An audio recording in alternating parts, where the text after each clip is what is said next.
আমার এক প্রতিবেশী ভাবি ছিল। তারা স্বামী স্ত্রী দুজনেই ইনকাম করতো, খুব ভালো ইনকাম করতো। তো আমরা মাঝে মাঝে বেড়াতে গেলে বলতাম, ভাবি চলেন না কোথাও থেকে ঘুরে আসি। ভাবি কি বলতো জানেন? এখন না ভাবি, অন্য কখনো বা কোনো এক সময় যাব। এখন আসলে যাওয়ার মতো সময় নেই। পরে যাব, আমার কিছু স্বপ্ন আছে, সেই স্বপ্নগুলো পূরণ করি, তারপর আমরা অবশ্যই ঘুরতে যাব। কৌতূহল হয়ে আমি জিজ্ঞেস করলাম, ভাবি আপনার স্বপ্নগুলো কি?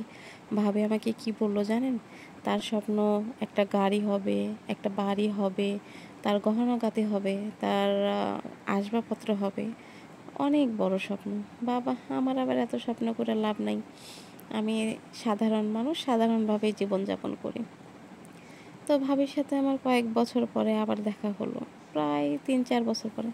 ভাবিকে বললাম, ভাবি এখন কি আপনার স্বপ্নগুলো পূরণ হয়েছে? ভাবি বলল, না ভাবি, এখনও আমার স্বপ্নগুলো সম্পূর্ণ হয়নি। আমি একটা বাড়ি করেছি, আসবাবপত্র করেছি, গহনাগাটি করেছি, কিন্তু এখনও আমার একটা গাড়ি কেনার স্বপ্ন আছে।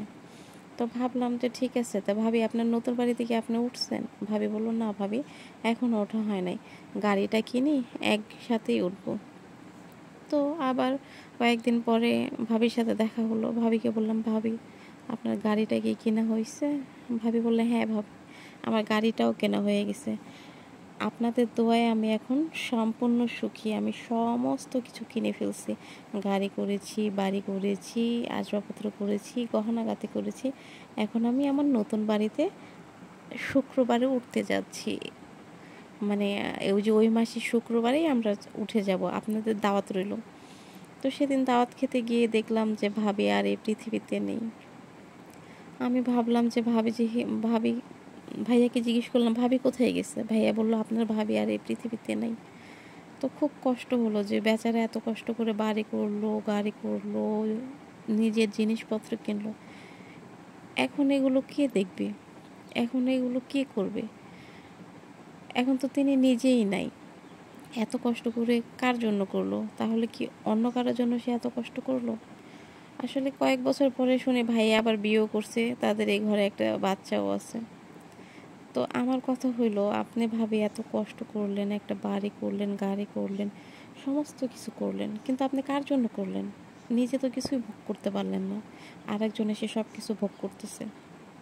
তাই আমাদের কি উচিত না, মানে যখন আমাদের যেখানে যেতে ইচ্ছে হবে সেখানে যাওয়া, যেটা করতে ইচ্ছে হবে সেটা করা, যেটা খেতে ইচ্ছে হবে সেটা খাওয়া।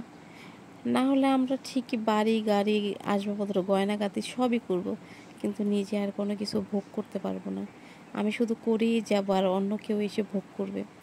তাই ভাই আমি এদের দলে না। আমি যা ইনকাম করি তাই আমি খরচ করে ফেলি। আমি যা কিছু করি সব নিজের জন্যই করি। সবাই ভালো থাকবেন। আসসালামু আলাইকুম।